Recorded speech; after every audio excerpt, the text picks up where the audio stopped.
What is up, everybody? Welcome back to another video. And in today's video, we have some Detroit Lions news. The Lions have announced a player that they will be releasing today, but also we have an update on Terrell Williams' contract that's very interesting. So let's get it started. You know, I got to shout out DoseOfDion, man, because it was actually the first time I went live on YouTube. And, you know, guys don't know DoseOfDion. He put out a lot of good content for the Detroit Lions. Welcome everybody to the video. Glad you guys are here. And yes, we got some Lions news. And unfortunately, man, this is the time of the year where you're cutting players. And today we have been informed that Justin Coleman will be cut from the Detroit Lions. Man, that kind of does stink. Now, it was in my prediction video, like my bold predictions. I got one.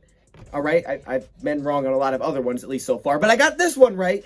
Justin Coleman being released by the Lions. He just saves the Lions a pretty good amount of money. And knowing that we have Aaron Glenn and Aubrey Pleasant working back there, wouldn't shock me if they wanted to go with new guys, young guys, try to develop players to this system. Because Justin Coleman's not old, but it does save the Lions some money. And he only had the 1 year left on his deal. When the Lions signed Justin Coleman, they signed him coming from Seattle. And they moved him to slot corner at Seattle, and he just had an incredible season. So the Lions made him the highest paid slot cornerback, assigned to a 4-year, $36 million deal coming from Seattle. So he was the highest paid slot at the time. I know that was overtaken, I think, by like Kenny Moore from Indianapolis or something like that. But so that we're going to be cutting him halfway through his contract. So yes, the Lions could designate this as opposed to in first cut, which would basically, like I said, spread out the dead cap through the remaining years that he isn't here.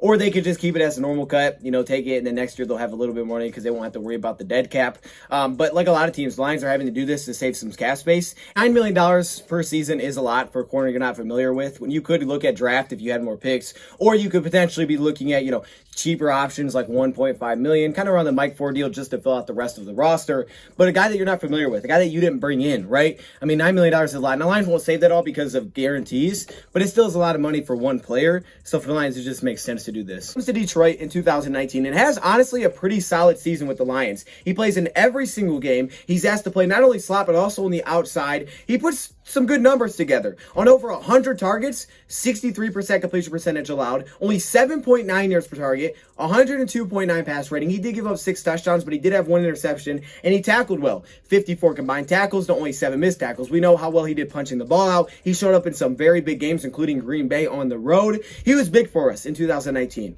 But unfortunately, like most of the defense in 2020, he didn't have his best season, and he missed some time. 11 games played, 35 completions allowed, only 45 targets, a 135 pass rating, and he only had 30 combined tackles with 7 missed tackles. Statistically, just not a very good season for Justin Coleman. Lions did sign Michael Ford to a 1-year, $1.2 million deal, which does give them some depth for this season, but it's looking like Lions are probably going to bring in some new cornerbacks for depth, but also maybe bring in some guys that they can potentially develop. But Justin Coleman just saves them a good amount of money, so this is something that kind of made sense. We went through the salary cap yesterday, updated after some of the moves, and the Lions, they need money, right? They still need to clear some cap space. But there is a little bit of an update to Terrell Williams' contract. Now, Terrell Williams was the receiver that we signed. He's coming from the Chargers and the Raiders. We signed him. That was the first signing that we announced.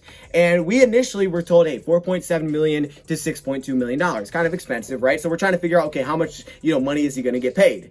Well, Over the Cap put out his contract details. And it's interesting when you look at his contract details. So basically for 2021, his cap number is only $3 million. That's it. So what they're basically doing is they're putting $1 million bonus on 2022, making that a void year. So it's a $1 million cap hit in 2022. But since it's the void year, he won't be here. So it's still only a 1-year deal. So they basically just spread it out a little bit. And he's only counting towards $3 million for the cap this season, according to Over the Cap, which is a big difference. Because yesterday when we did our salary cap update, we gave Terrell Williams $4.7 million. If it's only $3 million, we're saving roughly $1.7 million this season, more than we initially anticipated. Then you have the Justin Coleman cut. Assuming it's a normal cut, the Lions could be looking at just about $8 million under the cap. Still, not the best financial situation. Still, you need to save some more money. That could maybe do the draft if you don't, acquire a lot more picks. But that's probably going to do the draft. So still more moves are going to happen. But it is a little bit more money than we initially anticipated. So if you go back and you watch that salary cap update video, when I put Terrell Williams' contract in as $4.7 million for this season, just know that his cap number, according to Over the Cap, is only $3 million this season. So that's a big difference. But sticking on the main part of this video, it's Justin Coleman. Justin Coleman being cut. You know, you do hate to see it. Coleman gave us a lot of really good memories. I thought Coleman was just a cool player. He was athletically very gifted. He'll definitely sign somewhere else. It's just unfortunate that, you know, I guess you could say he didn't live up to that big contract that the Lions gave him. But at the same time, I mean, the defense really struggled recently. So, you know, it's not all his fault. It was just a really rough defense the last couple of years. He did miss some time. But for Lions, man, I mean, you got guys that have been working in the secondary, running the defense now. They're probably going to bring in guys they're familiar with. Look out for Troy Hill and Nickel Romy Coleman. I'm just saying, look out for those guys. They could be drafting new guys, signing young players, giving guys a chance to develop for cheaper deals. You also remember when we signed Justin Coleman, it was a big deal that he was reuniting with Darius Slay and with Tracy Walker. And now Darius Slay's no longer here. So, you know, now it's Tracy Walker still here, but, you know, I think he'll do well with our secondary guys. But at the time, I mean, there was connections here. There were ties, right? These guys knew each other. And now it's kind of like, okay, it's kind of just all splitting apart. Like, it's like the band's breaking up. Justin Coleman has been cut. I wish you the best of luck, Justin Coleman. Go ball out somewhere, just not at another team in the NFC North. Just go ball out somewhere out, though. Maybe go to the AFC and dominate. Go do your thing, Justin. We'll save Lions some money. And, yeah, let me know your thoughts in the comments below. Thank you for watching, and I'm out.